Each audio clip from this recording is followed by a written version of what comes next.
Oke, kembali lagi di channel Purpose Coding bersama saya Fandi. Kemarin kita udah belajar di video pertama, kita udah belajar beberapa hal ya tentang Python.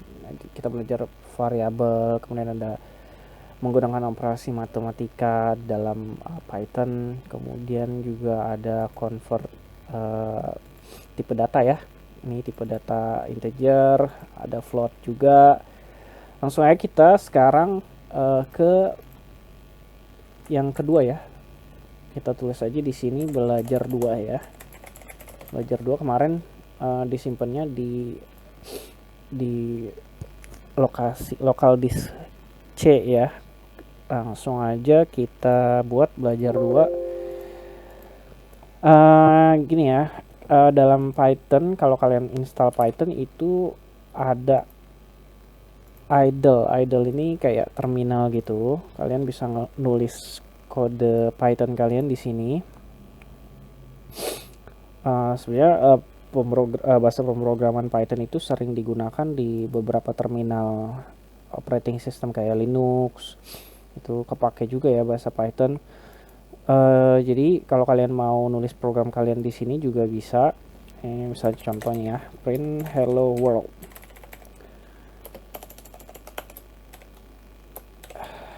Hello world. Nah, ini di sini juga bisa ya, sama aja ya. Dan juga kemarin kan belajar tentang tipe data ya. Tipe data di setiap bahasa pemrograman kan ada banyak ya. Ada integer, ada float, ada boolean, dan lain-lain ya. Jadi kalau kalian mau ngecek tipe data bisa juga ya di sini. Misalnya x sama dengan 12. Ini kalian ketik di sini, pencet enter, terus keluar deh tipe data dari x itu apa. Ini kita menggunakan fungsi type ya. Kita menggunakan fungsi type. Keluar ternyata tipe datanya adalah integer. Misal kita tulis lagi misalnya s itu kita buat variabel s, kita buat string ya. Ini tipe data string ya. Hello world. Kemudian kita ketik type, kemudian type dari si variabel s. Jadi si hello world ini kita simpan di dalam variabel s. Kemudian kita mau ngecek nih tipe data dari si s apa. Tipe datanya adalah string. Kayak gitu ya. Kemudian ada juga misalnya tipe data list ya, atau bisa juga dibilang array ya. Tapi kalau di Python lebih sering dibilang list ya. Jadi tipe data list ini kita buat misalnya list ya, kita buat variabel. Kemudian kita ketik misalnya ada kumpulan nilai 1, 2, 3. Ini adalah tipe data list ya. Kemudian kita mau tahu nih tipe data ini apa. Tipe data dari si variabel li. Variabel ini kita kan buat list, kemudian kita simpan di dalam variabel li, kemudian kita cek tipe datanya apa. Tipe datanya adalah list. Jadi ada banyak ya tipe data. Ada list, ada string, ada integer, dan lain-lain. Dan juga kalau dalam Python itu misalnya saya ketik saya buat satu nilai misalnya 10, saya simpan di dalam variabel x. Berarti kan di memori sudah tersimpan. Kalau kita saya print si x ini, si variabel x di memori sudah tersimpan nilai 10 ya kan. Nah, kalau misalnya saya buat lagi di sini x-nya saya ganti jadi 12, kemudian saya print lagi si variabel x, maka nilainya akan berubah menjadi 12. Jadi yang 10 tadi udah anggaplah dibuang lah ya. Karena kalau kita mau ngecek misalnya gini, x kan sekarang nilai x 12 ya. Kita cek nilai x. Di sini ada semacam kayak kode alamat gitu. Saya mau cek nih nilai x sekarang kan 12 ya. Nah, alamat dari nilai x ini adalah ini. Lihat ya. Kemudian kalau saya masukin lagi misalnya x-nya saya ganti jadi 10. atau saya ganti jadi 13. Kemudian saya print lagi si X, berarti kan harusnya jadi 13. Terus saya mau ngecek nih alamat si X. Nah lihat ya, beda ya alamatnya sekarang jadi ini. Berarti kan ini analoginya bahwa si X ini kalau kita ganti ya udah yang lama jadi hilang ya. Jadi diganti dengan yang baru, diganti dengan nilai yang baru yaitu 13. Kan sebelumnya 12, sebelumnya lagi 10. Ya kira-kira analogis seperti itu ya dalam Python. Kalau kita menyimpan suatu nilai dalam satu variabel yang sama, maka nilai yang baru akan menggantikan nilai yang lama ya. Jadi kira-kira seperti itu ya. Kemudian sekarang kita saya menjelaskan juga tentang karakter ya. Kalau kita buat string ya, kemana seperti biasa ya, kita pakai fungsi main, kita buat fungsi namanya main. Kemudian saya misalnya di sini buat penulisan dengan tanda petik ya.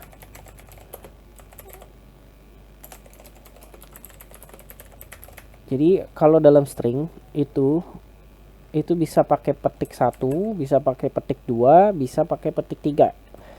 Jadi kalau pakai petik 1 itu penulisannya seperti ini kira-kira. Kalau pakai petik 2 itu ya udah kita pakai petik 2. Kalau pakai petik 3 itu digunakan untuk string yang lebih dari satu baris. Misal saya pakai petik 3 kayak gini. Penulisan string jenis ketiga jika memakai lebih dari satu baris. Nah, ini menggunakan 3 petik ya. Kemudian kita print ya, kita print si str1. Kemudian saya print lagi str2.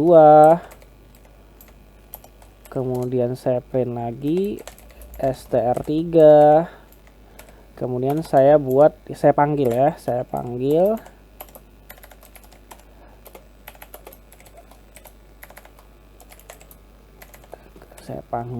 dengan, jangan lupa ya indentationnya ya, dan ini titik 2 nya juga jangan lupa. Kemudian saya compile. Nah kira-kira seperti ini ya. Ini semua bisa ditampilkan, bisa di print di terminal. Nah lihat ya, yang ini untuk petik 3 itu untuk yang lebih dari satu baris. Kira-kira penggunaan tanda petik seperti itu ya dalam Python.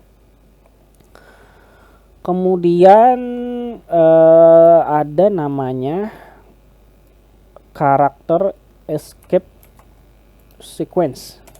Ada namanya karakter escape sequence. Jadi karakter ini yang diawali dengan tanda backslash. Saya kasih contoh lagi, misalnya def main, kita ketik lagi def main, kemudian S1, misalnya petik tunggal ya, petik tunggal. Nah ini kita pakai tunggal. Ini kembali kita menggunakan tanda petik seperti apa ya seharusnya ya. Kalau petik 2 kayak gimana dalam satu string S2, kemudian petik tunggal. Oke, misalnya seperti ini. Petik ganda,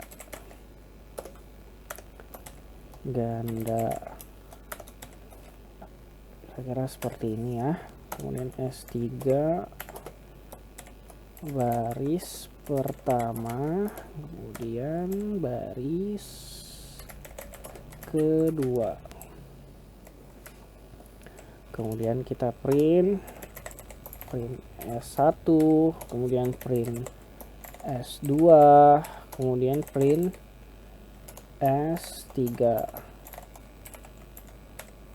Kemudian kita panggil si fungsi main.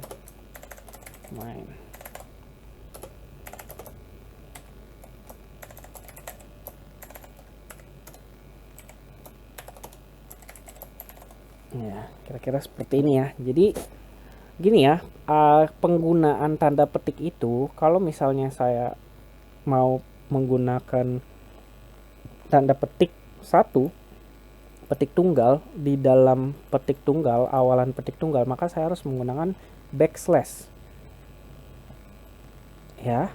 Tapi kalau saya mau menggunakan petik ganda di dalam petik tunggal, ini, maka saya tidak perlu menggunakan backslash, langsung aja petik ganda. Kenapa harus menggunakan backslash? Karena kalau saya tidak menggunakan backslash di petik tunggal ini, maka akan rancu mana yang pembukanya, mana yang penutupnya. Jadi harus menggunakan backslash. Ya, sama halnya dengan yang string yang kedua ini. Ini kan awalannya petik 2. Nah, saya mau taruh petik 1 di dalamnya. Nggak perlu pakai backslash karena nggak akan rancu. Ya.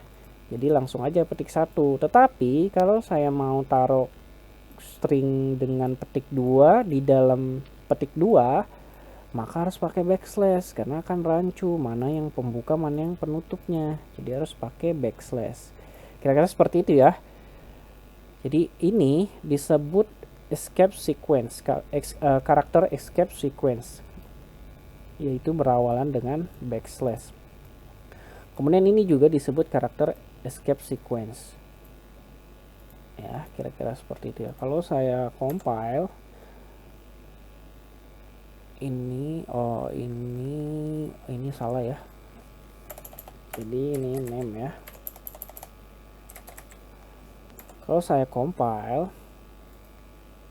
ini apa ini? Name, oh ya.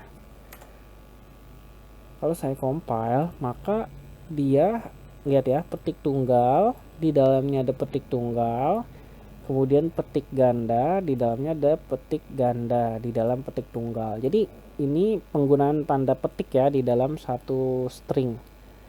Kemudian ini yang backslash n ini untuk berpindah baris. Kita lihat baris pertama di sini, baris pertama yang ini, kemudian ini baris yang kedua ya. Jadi ini untuk berpindah baris ya, karakter ini. Jadi ada beberapa karakter escape sequence ya, dan ini salah satunya ya. Ya kira-kira seperti itu. Kemudian ada juga karakter escape sequence ini bisa di abaikan ya. Misalnya seperti ini ya. Saya buat contoh, print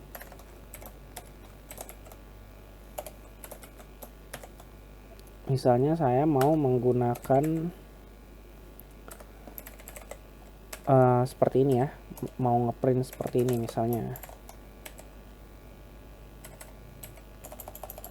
Saya compile dulu.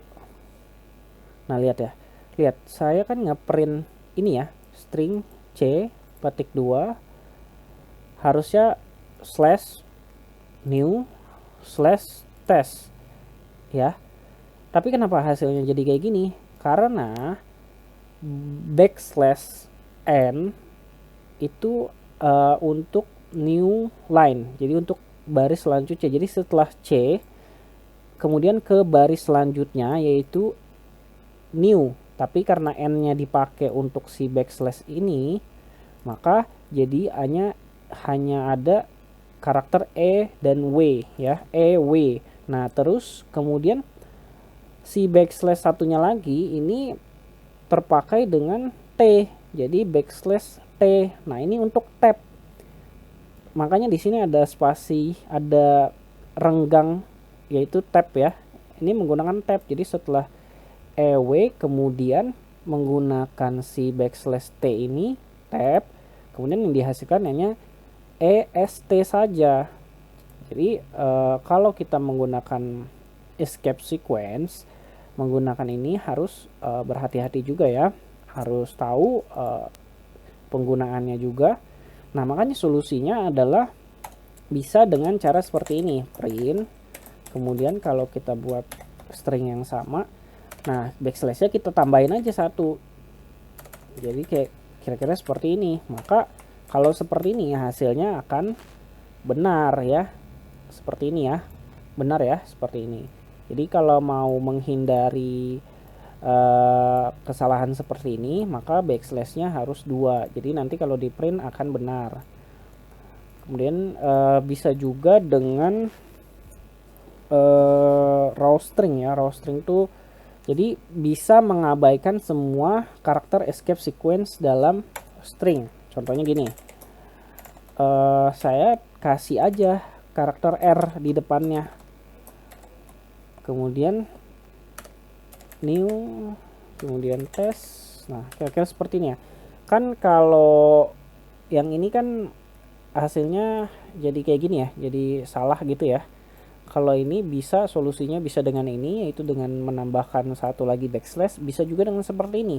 Jadi kalau kita tambahin karakter R di depannya, maka semua karakter escape sequence di dalam suatu string itu akan diabaikan. Nah, kalau saya print, nah lihat ya, hasilnya akan seperti ini ya. Benar ya, sama seperti ini. Jadi kalau ada kesalahan penempatan karakter escape sequence seperti ini, maka solusinya bisa dengan seperti ini, bisa juga dengan seperti ini. Menggunakan R, kemudian jadinya seperti ini ya, kira-kira seperti itu. Kemudian ada juga namanya operator relational. Jadi kayak gini ya, operator relational itu ada sama dengan, ada tidak sama dengan, ada lebih besar, lebih kecil dan sebagainya ya. Nah, ini biasanya digunakan dalam kerangka program logic ya. Jadi contohnya seperti ini, misalnya gini ya. Kita buat lagi def main, kemudian S1 sama dengan, misalnya kita kan lagi belajar Python, kita buat Python, ini string Python ya. S2 kita buat lagi nih Python. Nah ini kan sama nih ya, nah, karena kan kita mau menggunakan logiknya ya. Print S1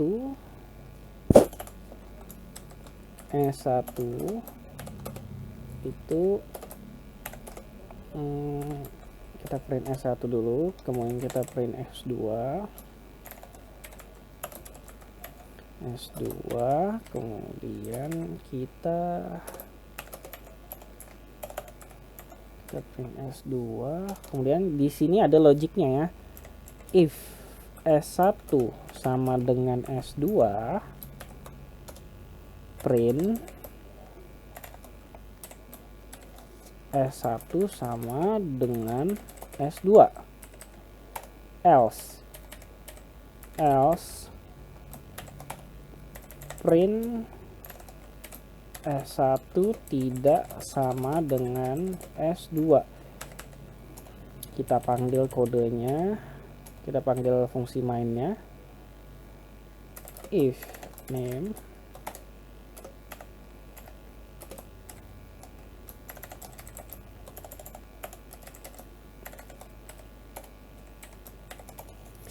panggil ya. Jadi kira-kira seperti ini. Kita kan buat dua variabel yaitu S1 dan S2, di mana isi dari nilai variabel keduanya adalah sama ya, Python, string dengan nilai Python.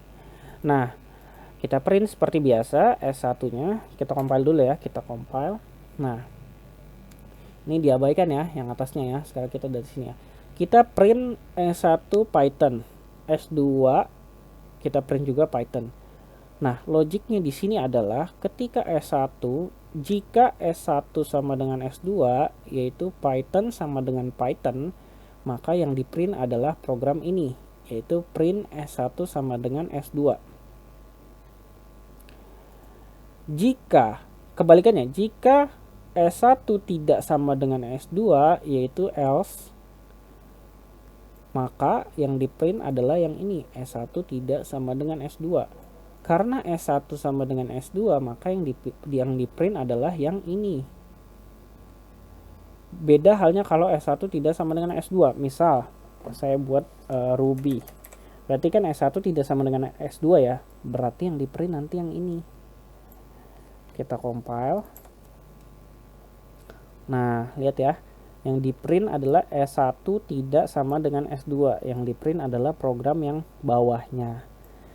Jadi itu fungsi logik ya dari bahasa pemrograman di sini mengenai Python. Jadi sebenarnya bahasa pemrograman itu kan ada banyak ya. Nanti kita bisa buat website, kita bisa buat aplikasi mobile, kita bisa program apapun ya, program robot dan sebagainya. Dan biasanya dari kesemua program itu seringkali kita akan menemukan fungsi logik seperti ini. Bahkan ini kan cuma 4 baris nih.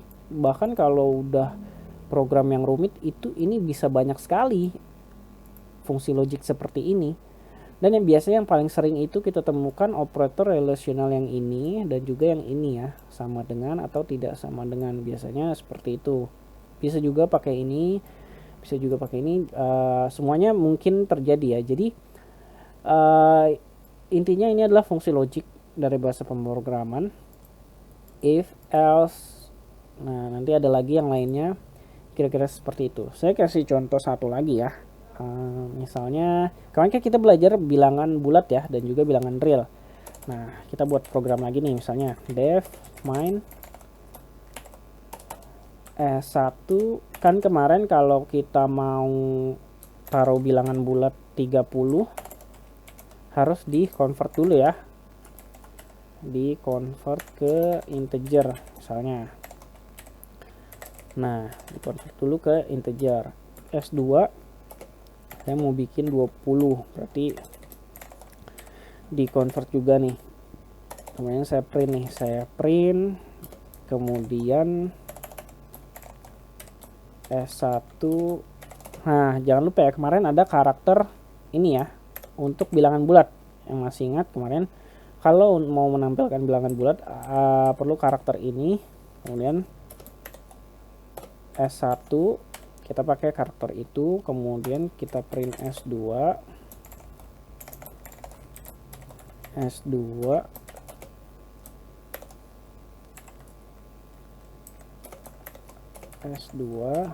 nah ini saya print S1 dan S2. Jadi ini kan bilangan bulat ya, kalau kita nggak convert dia akan tetap dalam bentuk string atau karakter. Tapi kalau kita udah convert, maka dia disimpan dalam variabel S1 dan S2 dalam bentuk bilangan bulat. Nah, bilangan bulat ini untuk menampilkannya memerlukan karakter yang ini. Kemudian kita buat fungsi logiknya. S1 misalnya kurang dari S2.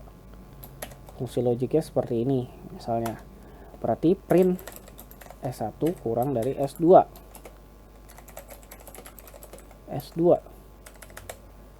Kemudian else kita print lagi S1 tidak kurang dari S2. Nah fungsi logiknya seperti ini. Kemudian kita panggil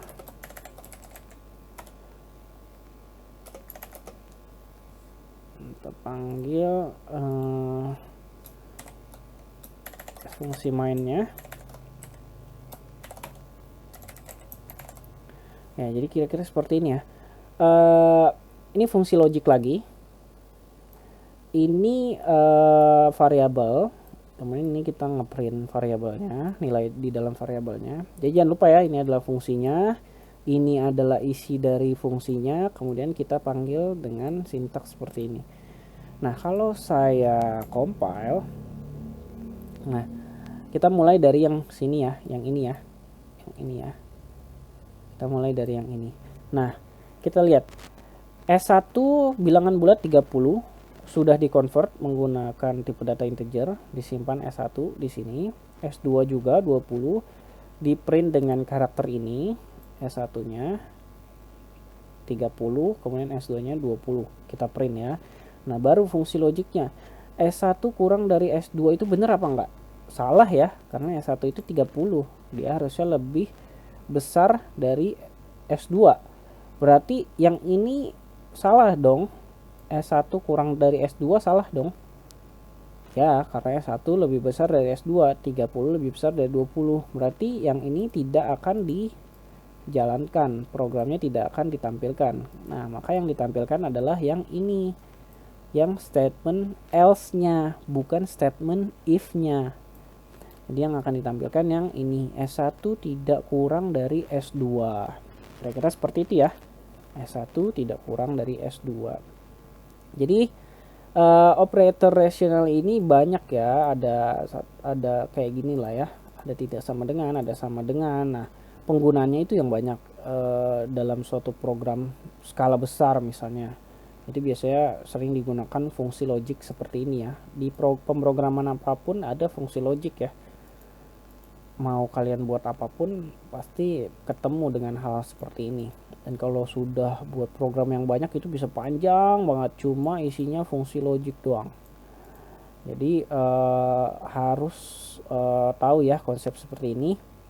Jadi kira-kira seperti itu ya di video kali ini, cukup untuk belajar Pythonnya. Nanti kita lanjut di video selanjutnya. Terima kasih banyak. Kalau ada kesalahan mohon dimaafkan. Ya, sampai jumpa.